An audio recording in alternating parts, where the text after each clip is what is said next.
Bonjour à tous, je vous retrouve pour une nouvelle vidéo et aujourd'hui nous allons parler de Bentham. Alors Bentham est né en 1748 et il est admis à l'université d'Oxford à l'âge de 12 ans. Voilà, tout simplement. Il fait des études de droit, mais assez rapidement il va se consacrer à son œuvre de philosophie. Pour la petite histoire, je crois que son corps est empaillé, je sais pas si on dit empaillé pour les humains, probablement pas, momifié. Et il est toujours à l'université d'Oxford et je crois qu'il y a une petite cérémonie genre une fois par an où ils le sortent et ils l'assoient autour d'une table pour un grand repas. Bref, un truc comme ça, je vous mettrai une photo au montage, c'est un peu glauque. Son œuvre majeure est l'introduction au principe de la morale et de la législation. Bentham est le père de l'utilitarisme. Je vous ai d'ailleurs fait une vidéo au sujet de cette philosophie. Pour Bentham, je cite, « La nature a placé l'humanité sous la gouverne de deux maîtres souverains, le plaisir et la douleur. C'est à eux et à eux seuls de nous indiquer ce que nous devons faire, comme de déterminer ce que nous allons faire. » Voici donc, en gros, le principe de la philosophie utilitariste. La morale, la moralité, consiste donc dans un véritable calcul des peines et des plaisirs dont il doit résulter le maximum de bonheur pour l'humanité. En gros, pour chaque action, il faut se demander est-ce qu'elle va m'apporter de la peine ou du plaisir, et déterminer en fonction de ça s'il faut agir ou non. Idem au niveau de la société et de l'humanité globale. Mon action va-t-elle apporter plus de peine ou plus de plaisir à l'humanité? Et donc, en fonction, j'agis ou non. Alors, évidemment, pour soi-même, c'est assez facile de prendre la décision. Maintenant, lorsqu'il s'agit de décisions qui concernent la société entière ou tout un groupe d'hommes, eh bien, il faut avoir une méthode de calcul. Ça ne peut pas être juste, à mon avis, je pense que ça sera mieux. Et donc, Bentham a mis au point une méthode de calcul des peines et des plaisirs. C'est ce qu'on appelle le calcul félicifique. Et il vise à déterminer scientifiquement, c'est-à-dire en usant de règles précises et pas seulement de son opinion personnelle, la quantité de peine et de plaisir que va générer une action. Alors les critères sont au nombre de 7, on va pas rentrer exactement dans le détail de chacun, mais je vais quand même tous vous les citer. La durée, en effet, un plaisir long et durable vaut plus qu'un plaisir passager.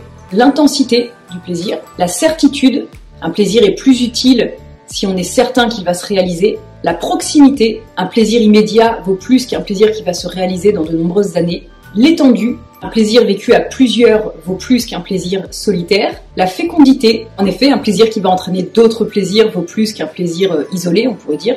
Et la pureté, un plaisir qui n'entraîne pas de souffrance ultérieure, qui n'est donc que plaisir, est plus utile. Théoriquement, l'action la plus morale qui soit va être celle qui va réunir le plus de ces critères. Du point de vue politique, l'État est nécessaire pour Bentham, car lui seul est légitime pour garantir le respect des libertés et pour promouvoir le bonheur collectif. Son objectif est de prendre des mesures sociales et économiques qui vont permettre de maximiser le bonheur total. Ainsi, une morale va être jugée bonne ou mauvaise seulement en fonction de la quantité de plaisir qu'elle va créer au sein de la population. Ainsi, Bentham arrive avec des idées assez novatrices, telles que le fait que l'État doit garantir un revenu minimum, protéger les biens et les personnes, défendre les citoyens des agressions extérieures et encourager la croissance économique. Tout cela va créer une augmentation du bonheur collectif, ainsi qu'augmenter la croissance démographique, car cela facilite la défense nationale et donc le bonheur collectif. Bon, on est sur des propos du 18e, 19e siècle. Je suis pas sûre qu'aujourd'hui ce serait exactement les mêmes objectifs. L'État doit aussi assurer la redistribution des richesses. Ainsi, la nature de cet État ne peut être que démocratique, mais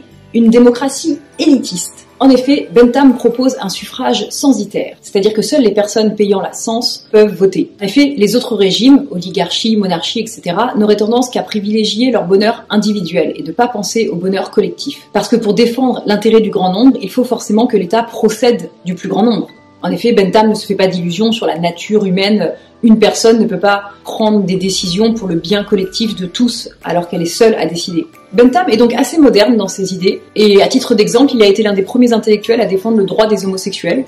Voilà, je vous rappelle qu'il écrit à la fin du XVIIIe siècle, au début du XIXe siècle. Clairement, ils n'étaient pas beaucoup à défendre ce droit-là. L'utilitarisme est vraiment une morale et une philosophie très intéressante qui peut paraître parfois évidente, parfois un petit peu choquante puisqu'on n'a pas l'habitude d'avoir ce système de calcul du bonheur et des peines, mais elle a le mérite de proposer une solution concrète. Même si, je vous l'accorde, théoriquement le calcul semble reposer sur des règles précises, alors que concrètement en application ça peut être un peu plus compliqué de mettre en place ce calcul. Mais ça reste une philosophie et une morale donc qui est quand même souvent utilisée aujourd'hui, qui a encore un impact fort. Je vous invite vraiment à aller voir ma vidéo à ce sujet où je vous en parle plus précisément. Mais voilà, dans cette vidéo, je vous avais davantage parlé de John Stuart Mill et du coup aujourd'hui j'avais un peu envie de remettre l'accent sur Bentham voilà, qui est vraiment le père de cette philosophie. Et voilà, c'est tout pour aujourd'hui. J'espère que cette vidéo vous a plu et je vous dis à demain pour une nouvelle vidéo.